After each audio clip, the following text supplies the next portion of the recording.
Oh no. Oh boy. Oh boy. Oh Oh boy. Oh boy. God. Oh boy. Oh boy. What's going on YouTube? It's your Huckleberry here. You can call me Huck, back with another video.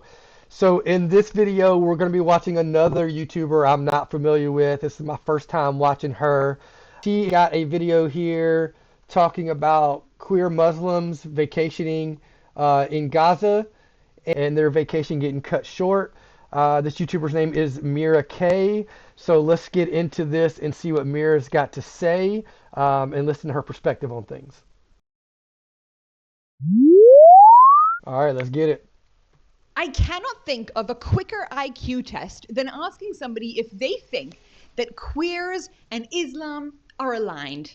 This whole queers for Islam movement, queers for Palestine, queers for Iran, blah, blah, blah, all of this just absolute idiocy. Anybody who gets behind it, to me, I just know immediately that they have no thinking abilities. I mean, explain it to me. Explain how you would think that somebody who believes in unlimited sexual freedoms and self-exploration is in any way aligned with a religion that believes you throw people off the roof for that kind of Right. behavior.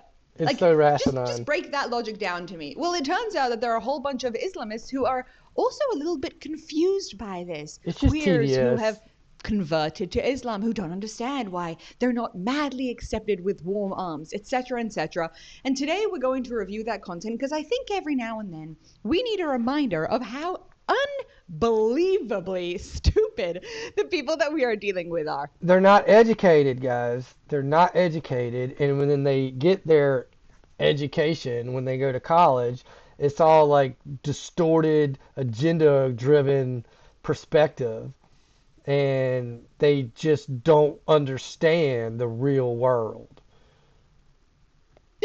Just plain old stupid. I used to think, maybe there's a logic, maybe they've been manipulated, but at this point I'm just like, gosh darn, you guys have minus brain cells, and here is the proof. Anyways, welcome to the Pushback. I'm Meira K, your host. We're trying to push back against the insanity. And if you think that the insanity might need to change, that the mainstream media needs a little bit of a makeover, well, you found your home with us. Make sure to hit that subscribe button. Feel free to like. I like the way she words that. Welcome the pushback, and yeah, I mean that's what I'm here, and that's what so many YouTubers are trying to do is they're trying to voice and push back and get that information out, for lack of a better term, trying to red pill people to understand what you're saying and what you believe in just doesn't make any sense. And I'll take this opportunity to push my new apparel line, No Queens Apparel. So guys, down in the link, click on that. You'll see some funny caricatures of some queens out there in today's society. It's just a pushback, so to speak, on the No Kings movement and how ridiculously dumb that is, with some funny statement-driven apparel to wear. So check that out, and let's just see what she has to say. Comment, and most importantly, share with a friend that you think could benefit from this. Oh, the pushback is here and we're not backing down. Let's start push with Queers back. for Islam. So to begin with, we've got this wonderful video of a trans man who converted to Islam, and now he is confused because they haven't accepted him in all of his glory. And I don't understand Bro. why. I was in the city and I didn't know that I was going to be there past the time that I needed to pray Zohar in. And I was like, okay, what do I do? So I go online, I find some random masjid that's closest to me, and I go there. I get there and I see some uncle by the door, and he stops me and he's like, where's your hijab? And I had to sit there and explain to him, like, hey, I'm so sorry, like, I'm just visiting, I need a place to pray, like, can I please borrow one? And he's like, okay, go down there, follow the directions, go into the basement, and follow the arrows. And I'm like, okay. I do all that, go through all those nooks and crannies, and I pop out on the women's side.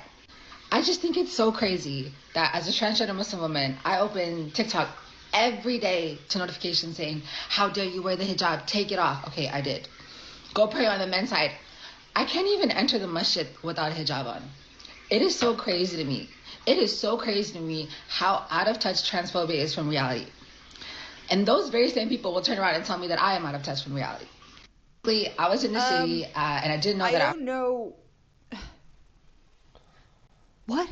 What? What? That's what I was thinking. What? I mean, what did she? Oh no. Oh boy. Oh boy. Oh Oh boy. Oh God. boy. Oh boy. Oh boy. From that first video that we just watched, if you're also like, yeah, you just turned around in a pretzel to try and make something make sense, my brain just Okay, are you guys prepared? Because I already know by what I am looking at right here that I am not prepared, and I have a feeling No, none of that us this are. guy-girl thing is not a Halloween costume. Salam, everyone. I just gotta ask, who's cosplaying? See, cosplaying is when you dress up as something that you aren't or someone you aren't. I am a Muslim woman. I wear what a Muslim woman wears. I dress like that. So, who's cosplaying here? I think you need to learn the words that you're trying to use because Bro, this is they ain't ridiculous. working for you. I mean, I think if we're Oh going to my talk about things that God. aren't working for you, I'm sorry. Excuse me. What did I watch? That was a man wearing lipstick who converted to Islam, pretending he's a female, and saying that because he has put on a scarf on his head, he is. Oh boy. Oh boy. How much more are we going to be able to tolerate, guys? What do you think? Oh my Anyway, goodness. maybe I sound nasty. Maybe I sound condescending. I just really want to clarify for a second the Islam position on this stuff, right? What do they actually believe? Because you have all of these personas out there and these people who are clearly struggling with them. I've seen videos of, you know, Islams and people in Palestine getting asked about, the support from the gays and the LGBTQs and transgenders and all that, and they are not on board with it. They don't support it. They say they don't want their support. They don't want their help. And like she was saying, if they were there, it would be bad news for them. Themselves and with their bodies and with their identities, and that's very sad, and I hope they can find help and I hope they can get better. But let's just say, for argument's sake, that Islam actually welcomes these people in with open arms. Then fine, you could be a man-woman thing that dresses up and tells everybody that you are, the most desirable type of thing in Islam.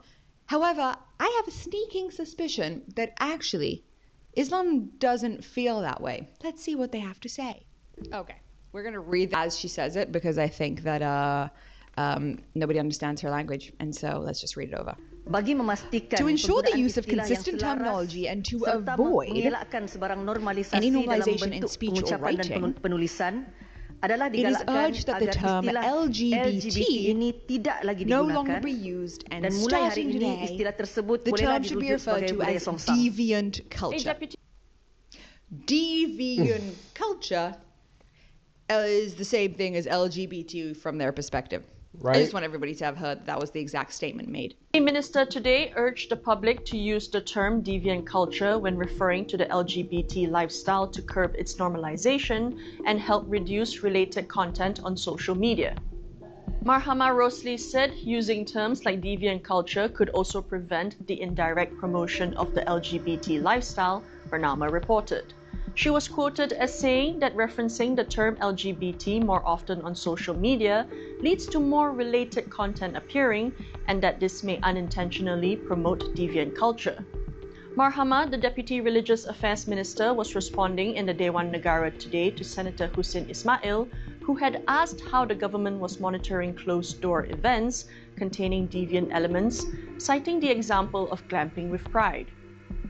Jajaka, a pro-LGBTQ advocacy group, had planned a 2-day retreat in Hulu Selangor in January, but was forced to cancel the event citing safety concerns after receiving explicit threats, including death threats, through social media. Panyudro, FMT. Who would have thought? Who would have thought that a country that is actually an Islamist country would see LGBT rights as deviant culture, as something that is bad? Who would have connected the two? And here's where I think that this next video is actually super important, because it's very clear to me on a personal level that this whole thing that we're seeing, the lefties, the LGBTQ movement, and the Islamization combination is a genius strategy to confuse the West. It's just genius. And you've probably heard by now this terminology of useful idiots, where you have a dangerous ideology that comes into a society to try and take it over, and they say, who are the useful idiots within this culture and society that we can manipulate into doing our dirty work for us, and then once it's too late, we'll come in and get rid of them. That's a known strategy used all across history. I mean, we definitely saw it in Iran, where the Iranians used the left-wing communists, the Islamic Republic, not the Iranians, used the communists to come in, and then they were the first to be executed in 1979. And it's a known strategy. So they're doing the exact same thing in the West. And this is why I want to watch this next video, which we've already reviewed, but I think it's an important reminder.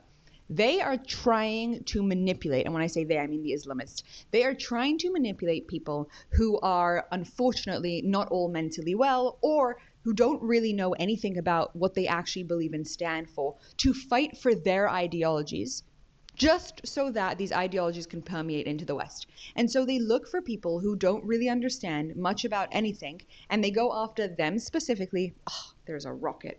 That's very annoying. There's a rocket, guys.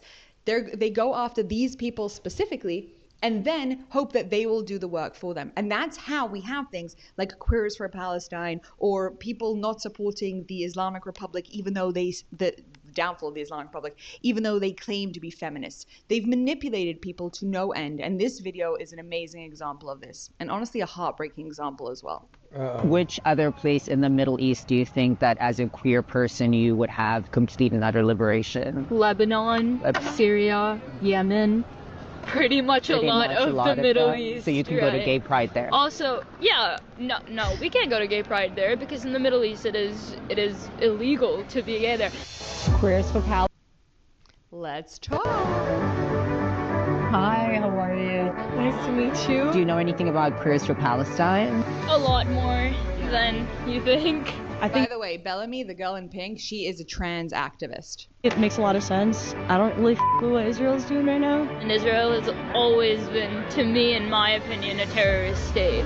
And it's very up that they say it's the other way around. Is there anywhere safe for people that are queer in the Middle East, anywhere? I think in Palestine they would be safe. In Palestine? Do you mind if I show you something? This is in 2022. Oh. Is that what's going on in Palestine? Yes. That is a gay man that's been imprisoned and is being tortured. Then his torso was decapitated. And this happened for the fact that it was his sexuality. Where would you guess that you would have certain liberties and said liberties in a democracy in the Middle East? I actually don't want to get into the whole Israel argument because that's not the point of this video. The point of this video is to be talking about the fact that the whole idea for queers... The answer to her question, though, is Israel. Israel is the only place in the Middle East where you can freely be gay and march and be open with it. So, I mean, she doesn't want to get into that, but that's the answer to the question. And I think that's the point of what the girl with the stand there was trying to make for people. And then the one girl that was saying that Israel is a terrorist state, I'd love to know like her perspective on October 7th and how she justifies how that happened. But like, it doesn't make any sense to me as an argument. I don't know how you could say Palestine would be all loving and embracive when Israel would be the terrorist state, given what has actually happened in history here, just in the recent past. For Palestine, or queers against the queers for the Islamic Republic, or any of this alliance between a lefty ideology that believes in freedom and an Islamic Republic that believes in domination, and that anything to do with sexual freedom is actually sodomy, is insanity. And these two things don't align and they don't make sense. Not and at if all. you actually look through the lens with any sort of intelligence in your brain, you are able to see that those two things don't make sense. And this is what we are up against. A manipulation tactic so strong that you have an enormous amount of people who have fallen for the belief that being queer is actually a way of supporting an Islamic regime. It's unbelievable. And again, as I said at the beginning of this video, I think it's the quickest IQ test that a person can do to figure out if somebody can think for themselves She's or if they right. can't. It's very, very clear that those two are enemies, but they have now united in the destruction of the West, and we as the West cannot fall for it under any circumstances. Thank you for your attention to this. She's right, guys. Yeah, guys, she's absolutely right. Those two things did not mesh. They did not go together. And the fact that they are some kind of like enemy of my enemy, your friend, they're not your friend. So you can't have that mentality because they will throw you off a roof. They will torture you and behead you. It is not even in the equation not to do that for them. So it's really sad that people are duped into thinking that it's such a peaceful and embracive society out there all around Israel. Like, I get it. Israel, it might be a bit more aggressive or over the top in retaliation of when other factions like Hamas like attack them. But still, it's not a logical grouping of individuals, because they will take your money and they'll stand back while you fight their enemy for them, but you go over there and they're not going to have anything to do with you. They're not going to support you. Anyway, guys, it was interesting watching this person, Meira K, and her channel. So pushback, got a good ring to it. And so let's help her push back, guys. Give her a like, give her a view. And while you're doing that, drop a like down below for me. I would appreciate it. And we'll see you next time. You're a daisy if you do. Peace!